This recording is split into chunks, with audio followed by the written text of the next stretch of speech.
Kapal kargo KM Alexindo 8 yang sedang labuh jangkar di perairan Teluk Jodoh, Batam, Kepulauan Riau ini terbakar pada Rabu siang kemarin. Kapten kapal pun langsung menghubungi kapal terdekat untuk meminta pertolongan dan pemadaman api. Sumber api pertama kali terlihat dari ruang dapur dan sempat berupaya dipadamkan anak buah kapal, namun tidak berhasil. Api kemudian cepat membesar karena banyak barang yang ada di dapur mudah terbakar dan menyambar ke ruang kemudi serta ruang ABK. Beruntung sebanyak 15 ABK dapat diselamatkan kapal nelayan yang sedang melintas. Menurut ABK, diduga api berasal dari korsleting kabel listrik yang ada di atap kapal. Percikan listrik udah kemana-mana, jadi saya selaku KKM langsung sigap sama dua, langsung stop generator. Matikan generator, tutup semua pintu kamar mesin, sudah lari Pak. Nggak bisa lagi pakaian apa semua, ijazah semua, terbakar semua, nggak bisa di... Sementara kapal Basarnas, TNI AL, dan kepolisian dengan sejumlah personil dikerahkan untuk memadamkan api. Setelah berjuang sekitar 2 jam, api berhasil dipadamkan. Dari Batam, Kepulauan Riau, Gusti Yenoksa Ainus melaporkan.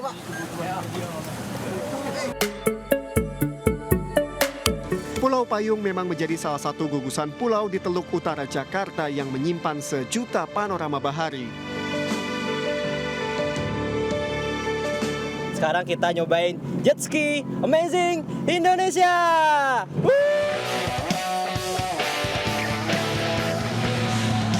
Berolahraga air yang satu ini selain bisa meningkatkan suasana hati, juga dapat membantu mengurangi stres dari padatnya rutinitas.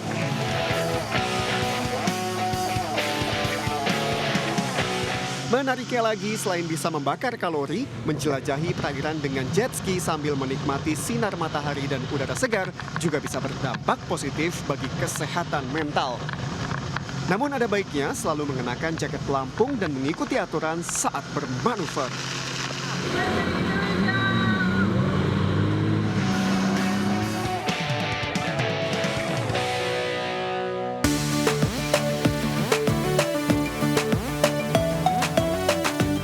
Aktivitas pantai yang cukup menantang lainnya yang patut Anda coba di sini adalah ini dia ATV Jungle Trip.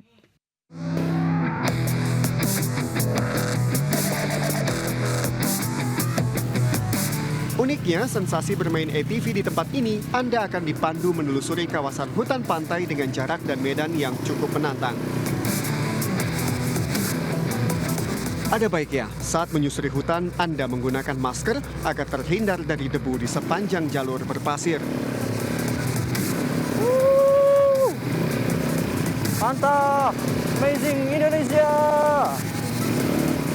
Pemirsa, puluhan bangunan rusak dan puluhan orang terluka akibat angin puting beliung atau angin puyuh yang menerjang Kabupaten Bandung dan juga Kabupaten Sumedang, Jawa Barat. BMKG menyebut angin puting beliung ini disebabkan oleh pertumbuhan awan cumulonimbus disertai angin hingga menyebabkan terbentuknya angin puting beliung.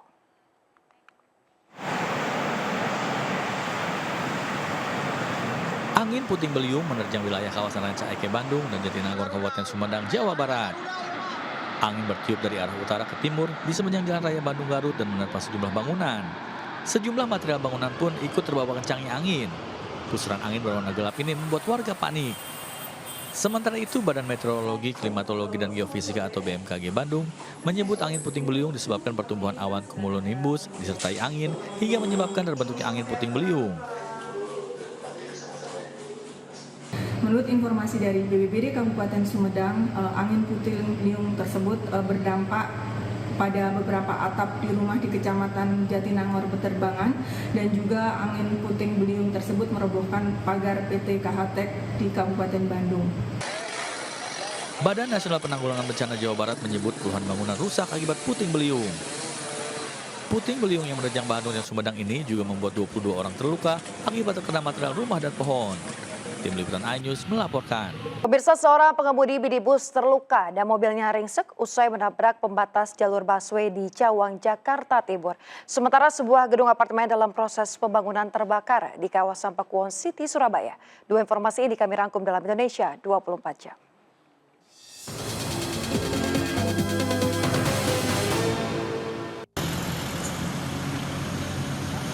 Pengemudi mobil mengalami kecelakaan tunggal usai menabrak separator busway di Jalan MT Haryono, Cawang, Jakarta Timur. Kencangnya benturan membuat mobil rusak parah dan pengemudi mengalami luka-luka. Diduga pengemudi minibus yang hendak menyalip tidak mengetahui keberadaan pembatas jalur busway dan menabraknya. Kebakaran terjadi di sebuah gedung apartemen yang dalam proses pembangunan di kawasan Pakuwon City. Asap mengepul dari lantai 15 dan sempat membuat panik pekerja proyek. Tidak ada korban dalam peristiwa kebakaran yang diduga akibat korsleting panel listrik, di mana api sempat menjalar melalui instalasi kabel hingga lantai 27.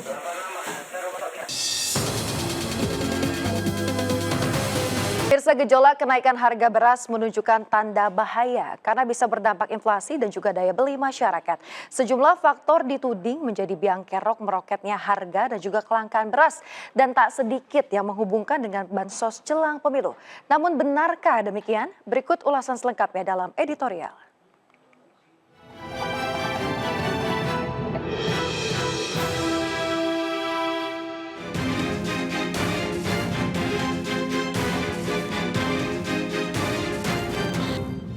Berjuluk negeri yang gemah ripah Lojinawi, tak serta-merta membuat negeri ini luput dari persoalan pangan.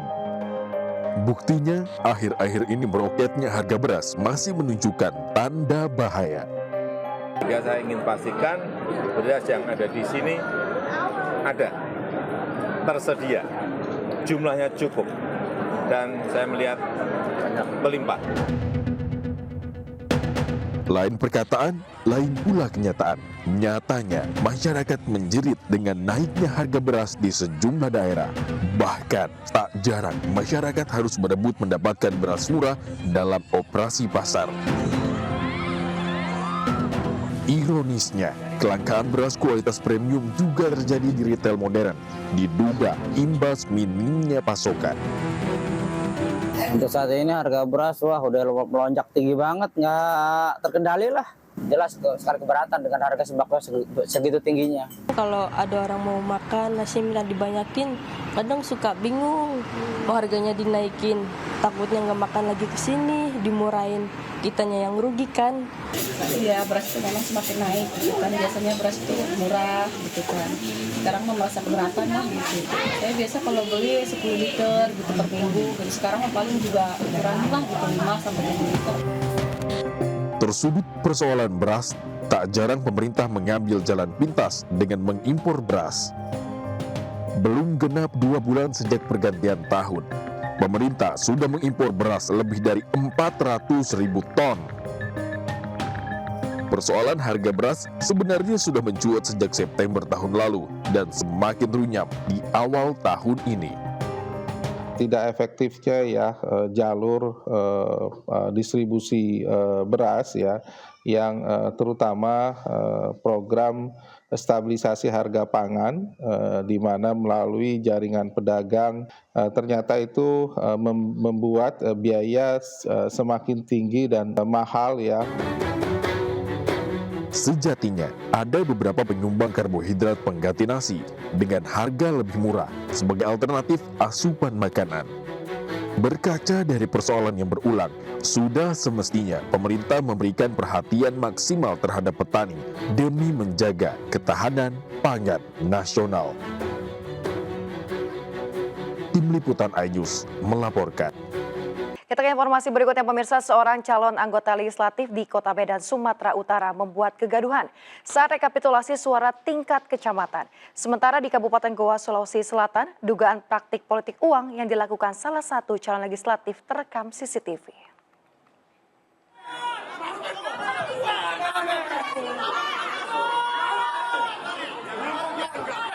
Kericuhan sempat mewarnai proses penghitungan suara tingkat kecamatan untuk calon legislatif Kota Medan di kantor Camat Medan Amplas pada Rabu malam.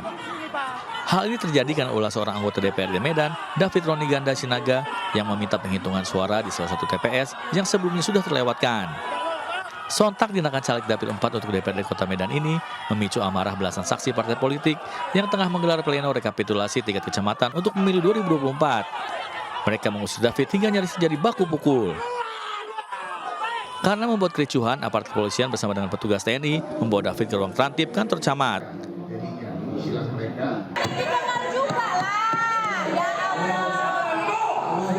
Sebelumnya David juga sempat terlibat adu mulut dengan sejumlah saksi parpol saat proses rekapitulasi penghitungan suara.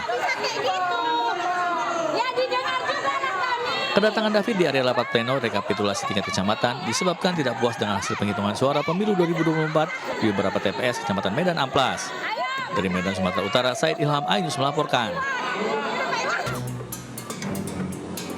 Sejumlah warga yang hendak mencoblos pada pemilu 14 Februari lalu terekam CCTV keluar masuk rumah salah satu caleg Kabupaten Goa di Kabupaten Somba Opu. Diduga warga diarahkan tim sukses caleg tersebut untuk menerima sejumlah uang sebelum masuk TPS yang tak jauh dari rumah calon legislatif. Beberapa warga bahkan memperlihatkan uang Rp100.000 yang diterima dari seorang caleg hingga viral di media sosial. Tak terima dengan praktik politik uang, seorang warga melaporkan peristiwa ini ke Bawaslu Kabupaten Goa. Sementara tim sukses mengaku aktivitas warga di rumah caleg untuk kepentingan pengecekan DPT. Jadi ada betul rekaman yang dibawa, tapi nanti kami tindak lanjuti, kami akan periksa dan kemudian akan dibawa ke sidang pembahasan Gakumdu. Kini laporan dugaan politik uang dalam penanganan tim Gakumdu Bawaslu Kabupaten Goa. Dari Kabupaten Goa, Sulawesi Selatan, Bugma, iNews melaporkan.